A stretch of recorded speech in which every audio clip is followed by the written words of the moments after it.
But what are some other things that you guys look at when someone presents to you their underwriting file? So the first and biggest focus for us is the asset, right? What are we lending against? What's your cost of the property? What's your purchase price? What's your basis, right? What's your strategy? What are you doing with it? Tell us what construction you're doing. Giving us a scope of work detailed as to what you're doing, how you're doing it. And then after that, we send our appraiser out there. We like to go in the property with our appraiser. We don't just do like a BPO or a comp search on the property. We do an appraisal on every single property, right? Welcome to the How to Scale Commercial Real Estate Show.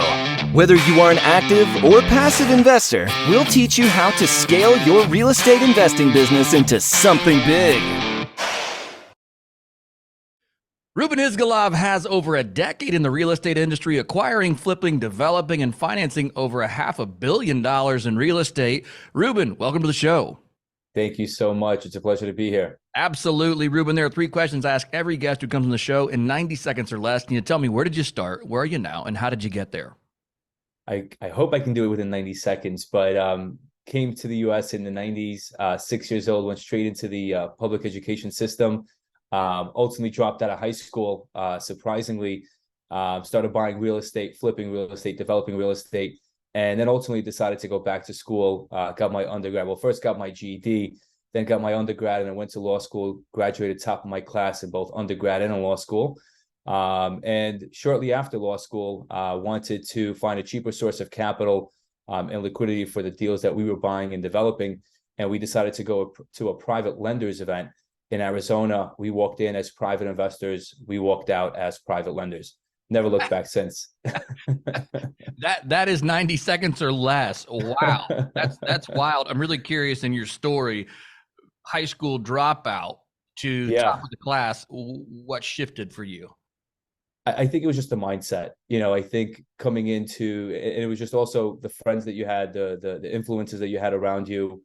When we immigrated to the US, I mean, it was hard times, humble beginnings. We all had to work our butts off. I was 8 years old distributing flyers on Queens Boulevard in New York City. And that mindset of having to always work and, not really needing an education, what have you, kind of resonated with me at that moment. But eventually life kind of kicks you in the butt and makes you realize that, yes, grit is a lot, but, basis and a foundation is also important. And that's what education provides. The school system provides you with that. And I think that's something that we needed. Once that switch turned on, I decided, all right, it's time to go back to school.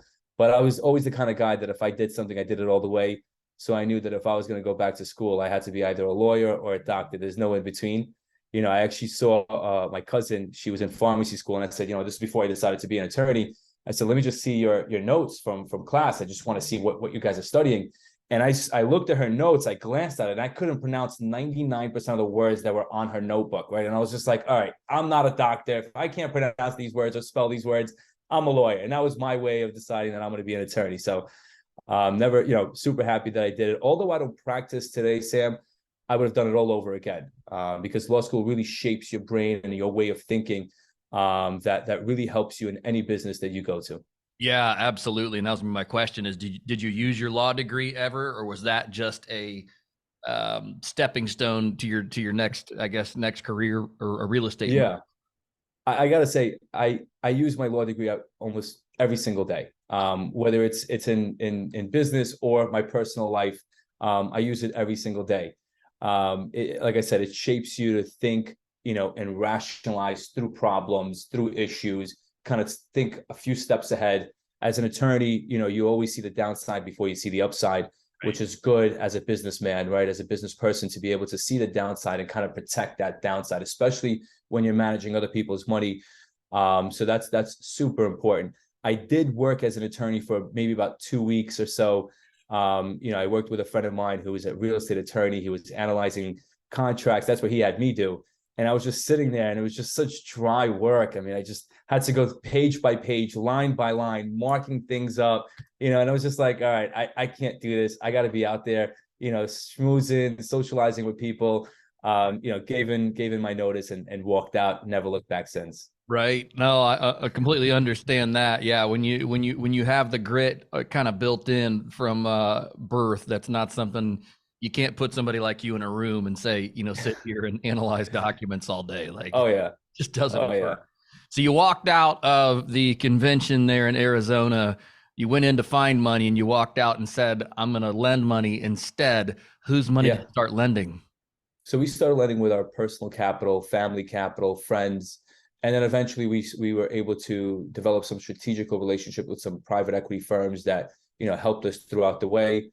But now we started our own debt fund. We funded a little shy of $400 million in loans. We've been in business for about 5 years now. We've seen over 4,000 loan applications, funded only 1,000. So we have very high credit standards. We want to see what we want to see. Otherwise, we're just not funding the loan. So we've just recently, like I said, launched a debt fund. The reason why we didn't do it in the beginning is because we felt like there was a lot to learn before we start deploying significant capital. But now that we've done almost $400 million in loans, we've definitely learned a lot. We've seen a lot. We know what's a good loan from a bad loan. Before it even is presented to us, it's literally just a phone call away. So we've learned a lot. And now that we started a debt fund, we're super proud to do what we're doing. That's awesome. Now, you guys focus primarily on bridge lending, right? Correct. Okay. And is in which asset class? Yeah, so we like residential. We love residential. We do have some mixed use properties that we've lent against, but it's not something that we like to do. Residential for us is just the super focus that we have. And the main reason why is because everyone is always going to need a roof over their head.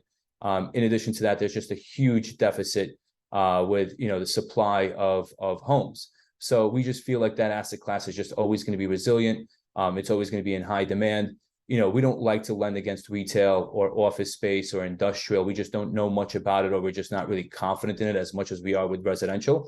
Right. And that's what we like to keep our focus on. So it's anything as small as a single unit all the way to as high as 500 units. Okay. Our average loan size is right around 380,000. We like to keep it that way. Although we've done loans as high as 6 or 7 million, but the average loan size today is right around 380,000. We like to kind of cater to the median cost of housing because it just moves a lot quicker and it doesn't experience the same market shifts as, say, a luxury home would. So we like to keep the loan averages right around 380,000 because, again, there's just a lot more certainty in that space. Right. You're not loaning on $1 million properties and going, okay, while the upside in certain market conditions can be astronomical, the risk for you guys as lenders, it just isn't worth it. So I guess just to clarify, you guys do lend also you're including multifamily in that residential buy. Oh, absolutely. Okay. Exactly. So like I said, anything as small as a single unit all the way up to 500 units, we're happy to look at those properties. Got it. So bridge debt is something that, not that it's a bad word, but it's something that it poses risks, I think, to us as investors. If somebody came to me with a deal, and this is not to say bad things about your business, I think what you do is great, and obviously it serves a need in the market. But if somebody came to me and said, "Hey, I got a multifamily property and we're taking bridge debt on it right now," I'd be like, "Crud, like that feels like risky to me." So you have to, and you're absolutely right. Look, I mean, we see it happen all the time, right? Investors are going into a bridge loan. Remember, these are all 12-month loans. Most loans are usually repaid within 8 to 11 months, but these are 12-month loans, right? So you have to be confident in your execution. Most of our borrowers, they're buying properties, they're repositioning them, they're buying physically and financially distressed properties, they're repositioning them in a very short period of time, and then ultimately having an exit through either a sale or a refinance. I think a lot of investors who were betting on a sale are kind of experiencing a little bit of a bump down their road, and they have to go the route of a refinance, which also poses another issue because the rates are as high as they are. And I think, from a lender's perspective, from my perspective, it's very important to make sure that your underwriting is airtight, right? When we lend, we like to lend to institutional grade, high net worth, experienced borrowers. 89% of our borrowers are experienced. 89% of our borrowers are high net worth, and 693 is our average FICO score. The reason why I mention that is because it's important in the sense of a refinance. When an investor or borrower is trying to sell their property and they cannot, they have to go the route of a refinance. If they're high net worth, if they're institutional grade, they have a higher likelihood of a refinance than someone who is not experienced, does not have or meet the net worth requirements, and doesn't have the FICO score to be able to get that takeout loan. And that's why our underwriting has to be airtight. When you review the underwriting files of your borrowers, what are some of the things, one question I would have, but I'll ask it more broadly. What are the things you guys look at as far as kind of like the key indicators? I would look, if it were me, one of the things I'd want to know is like, at what rate are you proposing you can refinance me out? If I were you, the lender, that's a question I would ask. Like, okay, you're going to refinance me in 12 months at what rate? That's one thing I would look for. But what are some other things that you guys look at when someone presents to you their underwriting file? So the first and biggest focus for us is the asset, right? What are we lending against? What's your cost of the property? What's your purchase price? What's your basis, right? What's your strategy? What are you doing with it? Tell us what construction you're doing, giving us a scope of work detailed as to what you're doing, how you're doing it. And then after that, we send our appraiser out there. We like to go in the property with our appraiser. We don't just do like a BPO or a comp search on the property. We do an appraisal on every single property, right? Because the asset is the only, well, not the only, but the biggest leverage for us, because that's what we're lending against. So first and foremost is the asset. We want to make sure that it's a good deal that we're lending against. And even when we are doing an appraisal, we're always stress testing it, right? We're stress testing it in two different ways. One, we're making sure that the property will or does have cash flows to be able to support our mortgage payment or a mortgage payment in the future once the takeout loan happens, right? Outside of that, we're also stress testing the appraisal. If the value comes back at, say, $1 million, we're always asking ourselves, if there is a market shift of 10 to 20%, are we still secured as lenders? And that's very important to us. So that stress test is essential. And then after that, it's the borrower, right? Like I said, we do a background search on every single borrower. We like to lend to experienced operators because they just have a much higher rate of execution, and we verify their experience, right? We ask them for what properties they've dealt with or have done in the past, and we look at the records to make sure that they were in fact connected to those properties, right? You can't just give me 123 Main Street, 255 Main Street and say, hey, these are the experiences that I have. No, I'm going back in the county records and making sure that you were connected. You were the one signing the documents or somehow, some way connected to those deals. So experience is important. Then we do background searches in terms of, does the borrower have any criminal record? Do they have any kind of, foreclosure or bankruptcy? And in the sense of a criminal record, what we're looking for is anything related to fraud, right? If you have fraud, as a criminal record or something like that, it's not something that we're comfortable lending, to a borrower with a fraudulent background. And then outside of that, we do a full credit search, right? We pull all three credit bureaus, and we want to make sure that the borrower is credit worthy. And it's not only for purposes of our own security, but it's also for purposes of the borrower's security. In the event of any market shift, we want to make sure that they have an exit. We're not looking to foreclose. The foreclosure for us is prevented through our underwriting. That's the key for us, because once you have to foreclose on a property, it's bad blood with a borrower. It's not something that you want to do. So for us, we're trying to avoid all of that through the tight underwriting that we have. And some of our borrowers, truthfully, are not so happy because we take such a deep dive into the borrower. But that is really for not only our security, our investor security, but also the borrower security, to make sure that they have the ability to take out a loan in the future. Yeah, absolutely. That's it sounds like you spend a lot more time on the borrower than you do even necessarily on the deal itself. Absolutely. The one more thing that I would like to mention is the fact that, the net worth of a borrower is also very important, right? Because we get a personal guarantee from every single borrower that we lend to. So although we lend to the corporation or entity, the principals behind the entity always personally guarantee our loans. So their net worth is very important to us. And one thing that I'm proud of is to say that the average borrower net worth for our fund is right around 2.6 million. Meanwhile, the average loan size is right around 380,000, which means that the borrowers have a lot more to lose than they have to gain, which puts us in a much safer position in the capital stack in the event something was to go wrong. Right. No, that's absolutely brilliant. I love that. And that would bode well, I would imagine, for, your lenders, because the only way that you have money to lend is that you then have investors, like you said, in your fund that lend you guys money to then turn around and do the lending. Oh, absolutely. Absolutely. Look, I mean, we're personally invested into the fund ourselves. I mean, I have my aunt who invested her money into the fund herself. So like, me, and I have a lot of friends and family outside of my aunt who invested. So, people that my kids play with their kids and so on, every loan I make, from my perspective, it's my money that I'm deploying it, although it's investor money and some of it my money as well. But I look at it from every perspective. Every loan that we make is that every dollar that I wire out, it's my money and I'm in charge and responsible for it. So making good loans to good borrowers on good assets is really the strategy. For sure. Tell me about this, rates. I know every loan is probably slightly different depending on the borrower, but obviously interest rates have skyrocketed this year. And bridge debt it's more expensive money. And I always say my line has always been that the speed of money is often worth more than the price of the money. Exactly. But so I see a time and a place to use bridge debt. I know, especially when I was more in the residential, as in single family home side of my business, several years ago, is that I used plenty of hard money. I mean, you needed it and you needed it fast and you got deals done that way.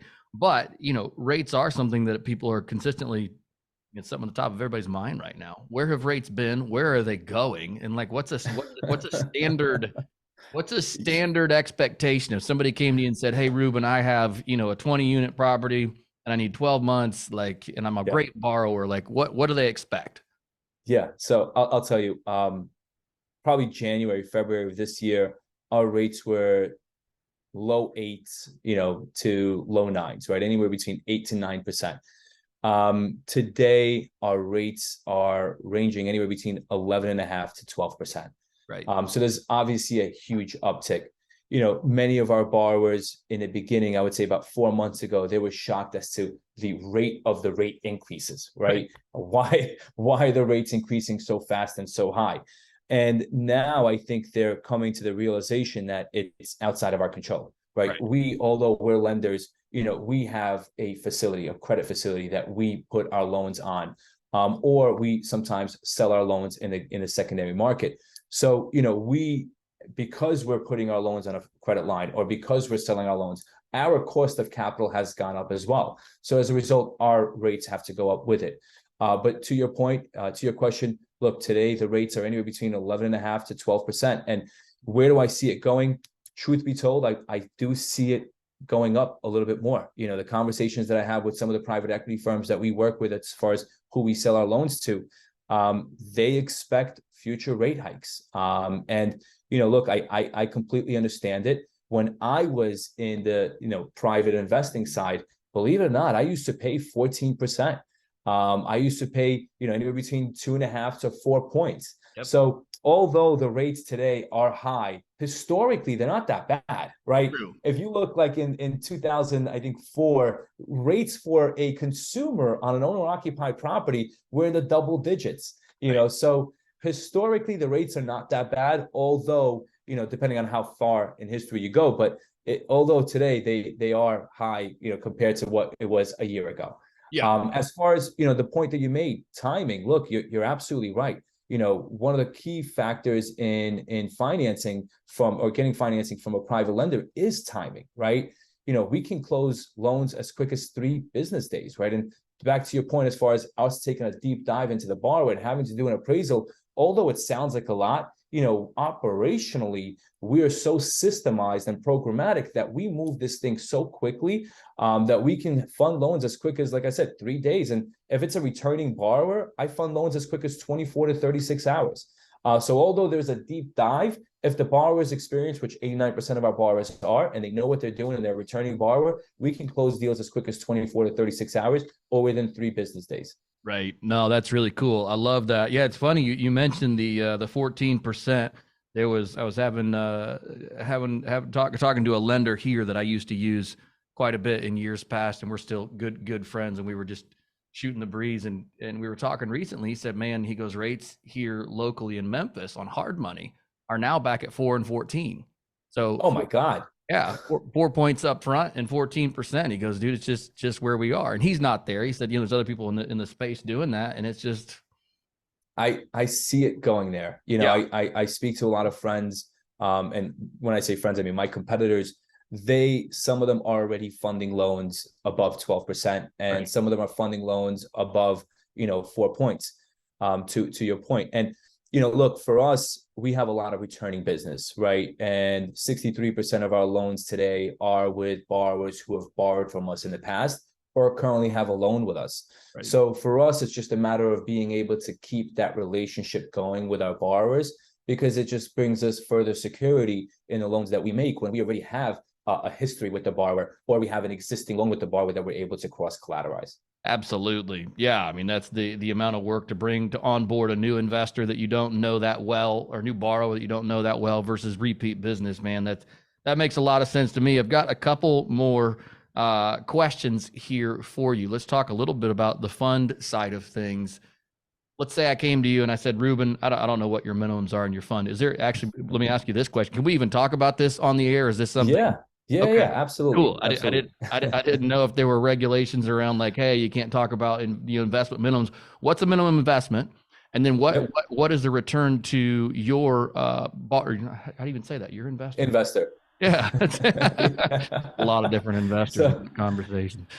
So yeah, yeah. we have the ability to talk about it because the debt fund that we have, it's a 506C, Okay. 506C Reg D filed with the SEC. So it's for accredited investors only. I have the ability to be able to speak on air about it. As far as the minimum investment is 100,000, Mhm. and our investors are mainly, not mainly, but all accredited investors. Sure. And these are guys that are high net worth or ultra high net worth individuals. They're lawyers, doctors, architects, or what have you, that just are really, or entrepreneurs that are bogged down to their daily day of business, right? They want to invest into real estate because they know the security behind it, but they just don't have the ability to find the deals that many of our borrowers find. So, the only and best way for them to be able to deploy it is through investing with people like ourselves. The good part about us is the fact that we are a debt fund. We're not an equity play. We're not investors in the borrower's deals. We are a debt fund in the sense that we are a first lien position against the property that we lend against. And that's very important from a risk, and security perspective to our investors, because we are in just a much safer part of the capital stack. We are always repaid before any of the other partners or anyone, or even the borrower himself. We as lenders are repaid first. So we're the last ones in, but we're always the first ones out.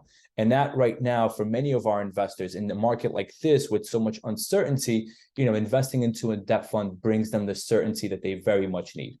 Right. Absolutely. Talk to me about return profiles, splits, things like that. Yeah. So, we have Class A and Class B in investments. We have a preferred return of 7% for a Class B. That's an investment less than 100,000. Or for Class A, it's an 8% preferred return. And the splits are 60-40 or 70-30. Again, depending on Class A or Class B. Our investors today are hitting a little shy of double digits. We're averaging right around between 8 to 9.5%. But it also depends on whether the investor wants to be able to reinvest their distributions, because then it just brings a compounding effect to our investor. So we're hitting IRRs of anywhere between, I would say, 12.5 to about 15% IRR to our investors. Right. No, okay. That's really cool. I love that. Absolutely love that. Ruben, I got one question for you, and maybe we don't have time for it, but tell me about a loan gone bad.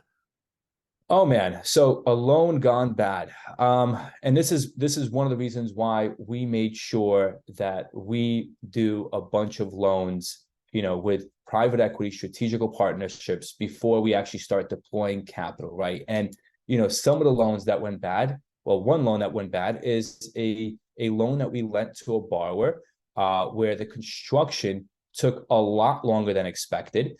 But outside of that, they told us that they're going to be doing, heavy rehab. And they gave us a scope of work as to what they're planning to do with it, right? They're telling us, oh, we're going to be, extending it vertically, extending it horizontally, or what have you. But they never told us that they're going to be knocking down the house. And it's going to be a ground up development. So, when they called us and said, okay, we're ready for a construction draw, before we issue a construction draw, we send our inspector to confirm that the work was done, to make sure that the value was in fact added, because all the properties that we lend on are value adds. Sure. And when our inspector came there, first thing he did is he called us. He said, I got to tell you something. Like, what's that? The property doesn't exist. I'm like, what do you mean the property doesn't exist? The guy knocked down the property and he decided to now do a ground up. Obviously it's not something that we were crazy about. We were super, super upset. We had the option of either defaulting the borrower and making it worse than it was, or just telling the borrower, hey, figure it out, bring back the structure. We're not issuing any draws until we have 4 walls, a roof, and windows. And once that's done, give us a call. You have 6 months to do it, right? And I would say that's one of the worst experiences we had, because we went from having an asset that existed to an asset that no longer exists in just raw land. You can't make that up. I mean, no. That's insane. Look, we've had borrowers that went outside of their scope of work, right? Sure. They decided, instead of putting a $20,000 kitchen now to put a $50,000 kitchen. That's fine, right? But for you to go from, having 4 walls, a roof, windows, floors, the whole 9 to nothing. That was definitely something new to us. But, we worked it out with the borrower. Thankfully, they had the experience, they had the liquidity to bring up the structure, which they did. They honored their word. They understood that we had the ability to default them, but didn't want to. So they brought up the structure, and they finished the project a lot longer than expected, but they brought it to the finish line. And that's why it's important that you're lending to high net worth, institutional grade borrowers that know what they're doing, that have the experience to navigate the markets that they're in. Right. No, absolutely. That makes a heck of a lot of sense. And I'm sure that bodes well with your investors as well. But that's probably one of the wildest stories I've heard in a while. So thanks again for sharing that. Ruben, if our listeners want to get in touch with you or learn more about you, what is the best way to do that? Yeah, they could visit our website, www.welendllc.com. They could also shoot me an email, ruben@welendllc.com. That's RUBEN@welendllc.com. They could also visit our social media. We're on all social media platforms, including TikTok, Instagram, LinkedIn, what have you. The handle is WeLendLLC. WeLendLLC.com. We'll make sure we include that there in the show notes. Ruben, thank you again for coming on the show today. I certainly appreciate it. Thank you so much. All right, sir. That's a wrap. Welcome to the How to Scale Commercial Real Estate Show. Whether you are an active or passive investor, we'll teach you how to scale your real estate investing business into something big.